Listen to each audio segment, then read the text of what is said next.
지금 건설업이 아주 큰일 난 상태인데 이 부분에 대해서 한번 이야기해 볼게요.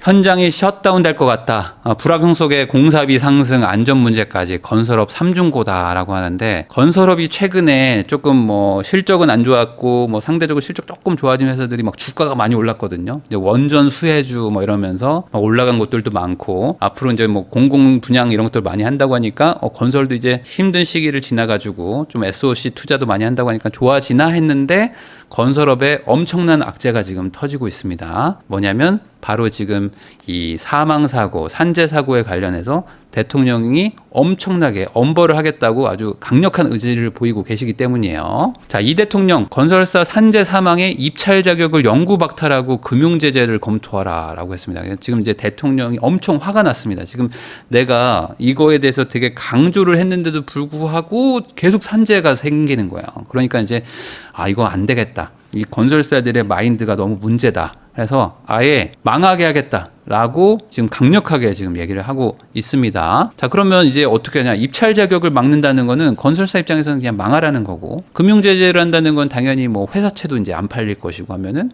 그냥 망하는 거죠. 그러니까 사람이 다친다? 그럼 망한다라는 거 이제 이 꼴이 되는 겁니다. 자, 그러다 보니까 아주 최근에 의정부 사망 사고가 이제 DL 건설이라고 이제 이 편한 세상 만드는 곳에서 이제 좀 터졌어요. 그러니까 이제 어떻게 되냐? 야, 큰일 났다. 이런 상황에서 지금 사망사고라니 해가지고 대표부터 현장 소장까지 다 사표를 냈습니다. 야, 지금 여기서 괜히 잘못 보이면 큰일 난다 해서 먼저 다 사퇴를 해버렸어요. 자, 면허 취소도 검토하고 있거든요. 지금 대통령이 이례적으로 휴가지에서까지 얘기를 했습니다. 그래서 지금 포스코 ENC가 가장 문제인데, 포스코 ENC는 제가 참고로 말씀드리면, 제가 뭐 어떤 연이 있는 건 아닌데, 포스코가 지난 한 3, 4년간 산재가 되게 적은 회사 중에 하나입니다. 뭐 삼성도 그렇고요, 뭐 GS도 그렇고 포스코도 그렇고 거의 하위권이에요. 그러니까 제일 산재가 안 나는 회사인데 마침 최근에 막 많이 났어요.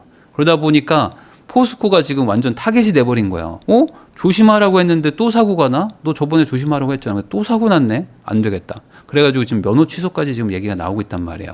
무슨 수를 써서라도 단속하라고 대통령 지시사항이 나왔습니다. 지금 대통령이 지시했다는 거는 공무원들 입장에서는 안 지킬 수가 없어요. 근데 지금 국토부에는 인력이 부족하다. 뭐 불법 하도급도 단속을 해야 되고 하는데 사실상 인원이 너무 적다. 그러니까 아마 뭐 인원을 더 늘리던지, 뭐 특별반을 뭐 임시적으로 돌리든지 뭐 하겠죠. 그러니까 어떻게든 이제 앞으로 산재 사고가 나지 않도록 해야 됩니다. 그러면 이제 건설사들 입장에서는 완전 지금 비상사태가 걸린 거죠. 자, 거기다가 또 있습니다. 뭐냐면 과징금 3% 법이라고 해서 다음 달에 이제 상임위에서 논의를 하는데, 이 상임위라는 게 이제 기본적으로 이제 여야가 뭐 합의하는 곳이긴 하지만 현재는 지금 여당이 이제 다수를 차지하고 있기 때문에 웬만하면 여당이 지금 뭔가 하고 싶어 하는 것들은 다 통과가 되고 있는 상황이에요. 이게 뭐냐면 뭐 사고가 났다, 중대재해가 나면은 매출의 3%를 과징금으로 내라는 겁니다. 그 말은 뭐냐? 뭔가 사고가 나면 면허 취소도 될 수 있지만, 면허 취소가 만약에 안 된다면은 매출의 3%니까 순이익 3%가 없어지는 거예요. 근데 건설업계들이 보통 영업이익이 뭐 작으면 3%, 많으면 뭐 5에서 7%, 뭐 정말 잘 나오면 10% 나오고 막 하거든요. 3%면 그냥 영업이익이 거의 날아갑니다. 근데 이게 여러 현장이 막 터지면 더 낼 거 아니에요. 한마디로 여기는 이제 건설 현장에서 사고 나지 말게 해 라는 법이라고 보시면 됩니다. 왜냐하면 이게 중대재해특별법이라는 것도 하나 나왔는데, 중대재해가 터지면은 대표를 막 처벌한다 이런 게 있었어요. 근데 이게 건설업에서 하도 사고 나고 하니까 만든 거이기도 합니다. 물론 다른 업종에서도 나오지만, 근데 거기서도 이 중대재해처벌특별법이 나온 이후로도 계속 산재는 생기고 사망사고도 나오는데 또 처벌이 잘 안 된다 이런 얘기들도 막 있었어요. 그러니까 어떡하냐, 더 센 거 해야 되겠다라는 취지로 지금 가는 거예요. 자, 그러다 보니까 지금 건설업계 입장에서는 뭔가 말을 하기가 참 뭐한데, 그렇다고 해서 또 이걸 가만히 있기도 참 뭐하다, 이런 되게 애매한 포지션이 돼버렸어요. 왜냐, 지금 이렇게 징벌을 하는 것도 어느 정도를 해야지 이게 문제가 해결이 안 되는 거를 계속 이렇게 하면 어떡하냐. 그러니까 구조적으로 시스템상 문제가 있는 것이다, 이거를 지금 얘기를 하지만, 사실 이 논리라는 게, 아니 사람이 죽었는데 이거에 대해서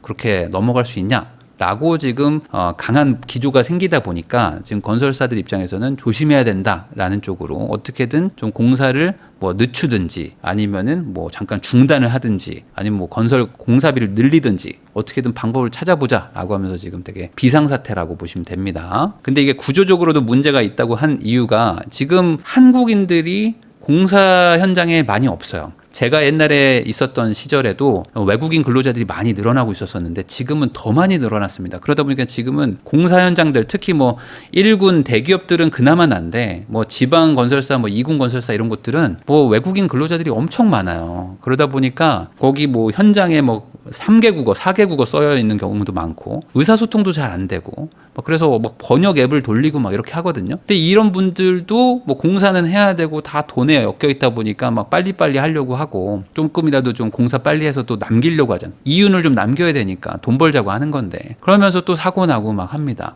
그러니까 이런 것들이 구조적으로 참 어려운 부분도 분명히 있다는 거. 거기다 이제 정부가 이제 20대 건설사 CEO를 다 모아가지고 안전관리 해라 막 이렇게 아주 지금 드라이브를 막 걸고 있습니다. 근데 사고가 막 터지니까 지금 건설사들 아마 CEO들은 지금 벌벌 떨고 있을 겁니다. 이러다가 진짜 어디 감옥 가는 거 아닌가? 그러다 보니까 이게 어떤 일들로 지금 번질까 우려되고 있냐면 지금 주택 공급을 대규모로 확대하려고 하는 게 정부의 기조입니다. 근데 이 정부 기조랑 또 반대되는 분위기가 또 형성되는 게 아닌가 이런 우려가 있어요. 지금 주택 공급을 많이 늘려야 되는데 주택 공급을 한다는 건 어쨌든 뭐 공사를 하는 것이고 공사를 하다 보면은 당연히 아파트는 지하 공사도 많고 뭐 요즘에는 아파트를 높게 짓기 때문에 고층에서 고가 작업도 많이 해야 됩니다. 그러니까 당연히 산재가 일어날 수 있는 그 사망 사고도 일어날 수 있는 일들이 많아요. 그러면 여기서 어떻게 해야 되는가? 되게 딜레마에 빠지는 거죠. 공급은 또 빨리 많이 해야 되는데 빨리 많이 하려고 그러면 사고가 많이 날 것이고 사고가 나면 면허 취소가 된단 말이에요. 그러니까 이제 하라는 거야 말라는 거야 이런 것들을 되게 고민할 겁니다. 그러니까 안 해야 되는 거 아닌가? 라고 생각할 확률이 높겠죠. 자, 거기다가 이런 얘기도 있습니다. 지금 건설업계에서 4.5일제를 또 하려고 하는 게 있습니다. 그러면 지금 가뜩이나 공기가 넉넉하면 좀 쉬엄쉬엄 할 수 있는데 공기도 요즘 짧단 말이에요. 이젠 점점 안전을 안 챙길 수가 없어가지고 이제는 예전보다 훨씬 더 아파트 공사 기간을 더 길게 잡습니다. 예전에는 한 3년이면 입주한다 그랬는데 이제는 한 4년, 뭐 조금 층수 높으면 막 5년씩 걸리거든요. 근데 이게 더 늘어날 수도 있습니다. 왜? 이제 4.5일제를 하게 되면은 뭐 금요일 날 뭐 오전만 하고 퇴근하던지 아니면 금요일 오후 일하는 것도 특별 수당을 또 추가로 줘야 되겠죠. 그러니까 가뜩이나 지금 인건비도 비싼데 수당을 더 주든지 아니면 일을 쉬게 해야 되니까 이래저래 돈은 더 들어간단 말이에요. 근데 이제 안전을 더 챙겨야 돼. 품질도 더 챙겨야 됩니다.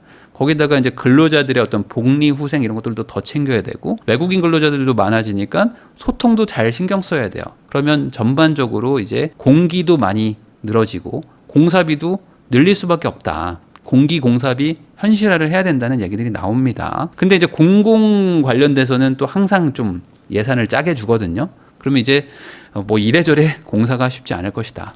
자, 이런 것도 있습니다. 12월부터 연면적 1000제곱미터 이상 민간 건축물 에너지 기준 강화해서 이제는 친환경 에너지를 일정 부분 건축물 안에서 의무적으로 사용을 해야 됩니다. 그러니까 발전을 시켜야 돼요. 그러니까 자가 발전을 하라는 얘기입니다. 그래서 이게 1000제곱미터 이상이니까 이제 아파트들도 다 적용되는 거거든요. 이제 아파트 지을 때 벽면의 일부분을 뭐 태양광으로 한다든지 뭐 지열 발전을 만든다든지 뭐 이런 식으로 이런 거 안 했어도 공사비가 더 늘어날 수밖에 없어요. 그러니까 공사비가 원래도 더 늘어나는데 이제 여러 가지들이 이제 계속 붙는 겁니다. 그럼 이제 어떻게 하냐? 가뜩이나 지금 공사비가 비싸가지고 재개발 재건축 안 된다고 하는데 더 쉽지 않겠죠. 자, 공급은 부족한데 설상가상 3기 신도시 또 늦어진다 해서 지금 3기 신도시들도 지금 진행이 잘 안 되고 있는 부분도 많고 뭐 왕숙에 조금 뭐 지금 분양한다고 하지만 실질적으로 최초 입주가 중요한 게 아니라 대다수의 그 세대수가 다 입주하는 그러니까 마무리되는 게 얼마냐가 핵심인데 지금 뭐 계획보다 많이 늦어지고 있습니다. 이런 상황에서 더 늦어지겠죠. 이제는 공공 택지를 공사한다고 하더라도 이제는 공기가 더 늘어날 수밖에 없는 상황이다. 자, 공공청사로 주택 공급한다더니 하세월이다. 노후청사나 폐교용지의 주택 건설을 하려고 하는데 이것도 과거에 열심히 해보려고 했지만 잘 안 됐거든요. 그러니까 이런 것들이 이번에도 아마 또 공급 대책에 추가는 될 것 같아요. 다만 이게 거의 안 되고 있다. 그러니까 이게 공사비도 안 맞고 공기도 안 맞고 하니까 계획은 막 세우는데 진행이 안 되는 거죠. 왜냐면 이게 사업성이라는 건 기본적으로 돈이 남아야지 하는 건데 돈이 안 남는단 말이에요. 돈이 안 남는데 건설사 보고 하라고 할 수 있는 건 아니잖아요. 2년 뒤 수도권 입주 물량은 10만 가구뿐이다. 8월에 공급 대책이 분수령이다. 그러니까 지금 공급량이 엄청나게 줄어듭니다. 그래서 수도권 기준으로 한 30만 가구, 30만 가구가 기본적으로 공급이 돼야 되는데 지금 한 10만 가구 정도밖에 안 되니까 극도로 이제 입주량이 적어지거든요. 근데 이 극도로 적어지는 입주 물량마저 더 늘어지지 않을까? 전 지금 이렇게 우려하고 있어요. 왜냐면 지금 현재 정부의 정책 기조를 보면은 지금 공사하고 있는 곳들도 잘못 걸리면은 큰일 날 것 같다.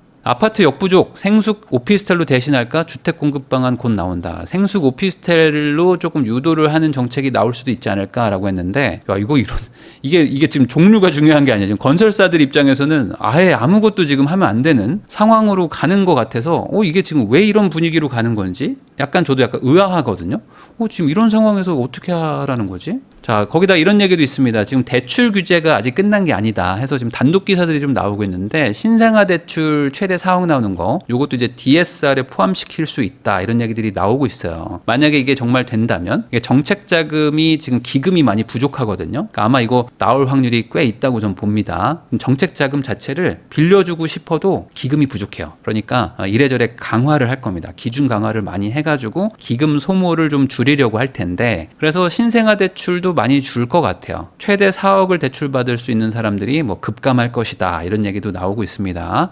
그러니까 이제 신생아를 뭐 대출받으려고 낳는 경우는 없지만, 그래도 아이가 생기면 보통 대출받아서 집 살 수 있겠구나 생각하시던 분들은 아기가 나와도 뭐 이제 대출이 쉽지 않은 거죠. 대출 규제 효과가 고작 한 달 반인가 강남에서도 억대 상승 거래가 나오고 있다. 그래서 이번에 이제 주간 상승률이 다시 이제 반등을 했습니다. 그러니까 이제 한 달 정도 조금 넘었는데 약간 그 상승률이 뭐 하락으로 전환됐던 건 아니고 상승률 자체가 이렇게 꺾이고 있었거든요. 꺾이다가 다시 꺾였습니다. 다시 꺾여서 올라갔어요. 그러니까 이제 다시 아파트가 상승하나? 이런 약간 우려가 나오는 상황입니다. 저번보다 2억 올랐습니다. 거래 줄어도 곳곳에서 신고가다. 꿈틀대는 강남권 시장. 그래서 강남은 지금 거래량은 거의 5분의 1 토막이 났는데 가격이 안 떨어지고 있습니다. 뭐 완전 호가 부르던 건 좀 빠졌지만 7월, 8월에서 지금 거래량은 완전 급감, 가격은 횡보해서 일부 신고가들이 나오고 있는 이런 상황이라고 보시면 돼요. 그러니까 강남이 또 안 빠지니까 다른 동네들도 계속 버티고 또 상승하고 이런 모양입니다. 대출 규제에도 양극화가 여전하다. 한강벨트 노도강이 더 벌어졌다. 그러니까 노도강은 아직 많이 못 올라가고 있는 그런 분위기인 거고, 한강은 거래량은 줄었지만 가격은 계속 올라가고 있으니까 격차는 벌어지고 있는 거죠. 자, 그렇지만 대출은 안 나옵니다. 그러니까 사람들이 어떻게 합니까? 뭐라도 사야 되겠죠. 그래서 다 같이 거래량이 줄긴 줄었습니다. 근데 노도강, 금관구, 소위 말하는 6억 대출 받아서 집 살 수 있는 곳들은 거래량이 한 반 토막 정도 났고요. 대출을 많이 받아야지 살 수 있는 강남 3구, 마포구 이런 데들은 거래량이 5분의 1 토막이 났다. 그러니까 상대적으로 9억 이하가 많이 팔리는 것처럼 보이는 거죠. 다 같이 거래량이 낮아졌지만. 대구도 이제 전세 가격이 하락을 멈췄다고 합니다. 물론 이게 통계니까, 그냥 평균 통계니까 대구 기존에 있던 아파트들 중에는 아직 떨어지고 있는 곳도 있고, 반대로 전세가 오른 지 꽤 됐는데요 라고 하는 곳도 있지만, 어쨌든 통계적으로도 대구가 그렇게 공급을 많이 해가지고 매매가도 빠지고 전세가도 쭉 빠지고 했었는데, 이제 대구도 이제 전세 가격은 하락을 멈췄다. 자, 눈 씻고 찾아봐도 없다. 서울 임대시장의 집 구하기 전쟁. 그러니까 대구도 그렇게 공급이 많았는데 이제 전세가 이제 살짝 안정화로 가는 추세라면은 당연히 공급이 부족한 서울 수도권 쪽은 더더욱 이제 전세 난이 오겠죠. 서울 임대시장에 지금 집 구하기 전쟁이 펼쳐졌다라는 얘기들이 나오고 있는데, 그 이유가 여러 가지가 있습니다. 어쨌든 지금 갭 투자를 막아놨고요. 그리고 대출 규제도 막아놓은 상태. 더 큰 거는 새로 신규 세입자를 맞추는 순간 그 세입자가 나갈 때 전세금 반환 대출을 못 해줍니다. 그러니까 이미 현재 지금 전세를 준 사람들 입장에서 이 집주인들은 어떻게든 들어가야 돼요. 들어가서 세입자를 내보내고 거기 들어가서 살고 있어야지 대출이 나오든 뭐라도 합니다. 괜히 세입자를 새로 맞추는 순간 이제는 못 빼준단 말이에요. 그 세입자 돈을. 그러면 영원히 전세를 줘야 되는 그런 상황이 올 수도 있습니다. 극단적으로 얘기하면. 그러니까 이제 안 들어갈 수가 없는 거예요. 원래 나는 한 3, 4년 있다 들어가야지 라고 했어도 지금 바로 들어가려고 하는 사람들도 많아진 거죠. 원래도 전세가 부족한데 지금 더 전세가 줄어드니까 어떻게 되냐? 이제는 월세도 많이 늘었고요. 그 월세도 이제 전세 기준으로 환산을 하다 보니까 전세가 이제 10억, 20억 이런 동네들도 많습니다.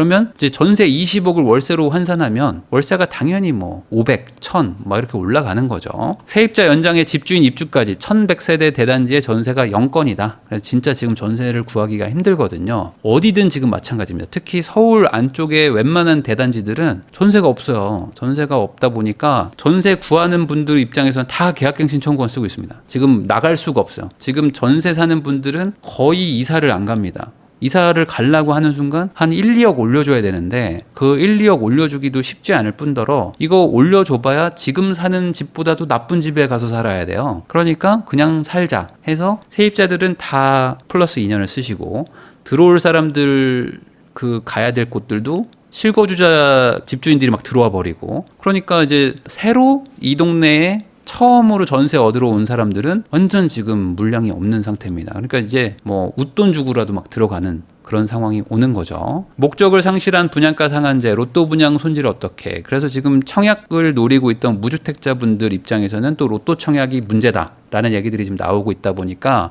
야 이제 앞으로 청약 나올 물건도 없지만 청약 받아봐야 소위 말하는 그 로또 분양 그 시세 차익 뭐 한 5억 10억 벌 수 있었던 것도 이제 안 되겠구나. 이제 공공이 개발 이익을 환수해야 된다라는 식으로 지금 얘기가 나오고 있어요.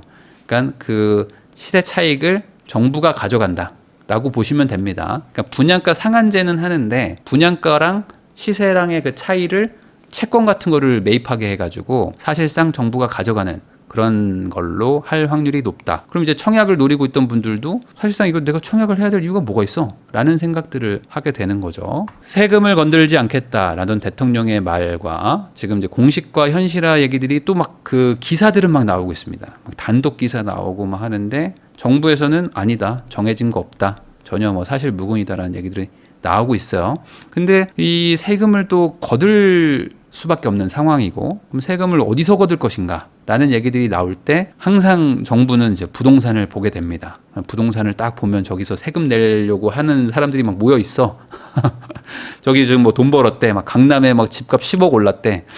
저 친구들한테 조금 털어야겠지? 라는 마음을 안 갖기가 쉽지가 않겠죠. 그래서 뭔가 지금 보유세 쪽에서 나오지 않을까 싶기는 해요. 그래서 이걸 안 할 건지 할 건지 아직은 지금 뭐 안 한다고는 하고 있지만 뭐 끝까지 안 할지 아니면 뭐 내년 뭐 이후에 할지는 좀 지켜봐야 될 것 같고요. 자, 거기다가 지금 1주택자들 중에서 1주택자들도 고가주택에 살고 있는 분들한테 세금을 거둬야 된다라는 얘기들이 계속 스물스물 나오고 있습니다. 그러니까 지금 똘똘한 한 채로 피해갔던 사람들한테 세금이 지금 쫓아가고 있는 형국이다. 물론 지금 공식적으로는 세금 올린다고 한 건 하나도 없지만 언론이나 뭐 지금 유튜브나 이런 데서 계속 얘기가 나오고 있어요. 저 고가 1주택자 가지고 있는 사람들 보유세 올리고 저 사람들 장기 보유 특별공제 깎아가지고 세금을 거둘 수 있을 것이다. 그러면은 강남 초고가 아파트 집값 잡힌다. 뭐 이런 논리로 저쪽에 세금을 거둬야 된다라는 얘기들이 지금 나오고 있는데 그러면 지금 이제 고가 1주택자 아니면 뭐 고가 2주택자 정도 가지고 계신 분들 입장에서는 야 이것도 세금 좀 올라가겠는데 라는 그런 걱정들을 할 수밖에 없는 그러니까 여러모로 지금 이 부동산 시장 쪽은요 공급도 그렇고 가지고 있는 분들도 그렇고 사는 사람들 무주택자도 그렇고 다들 지금 이거 어떡하지? 라는 약간 방향을 잃어버린 그런 상황이라고 좀 정리할 수 있을 것 같습니다.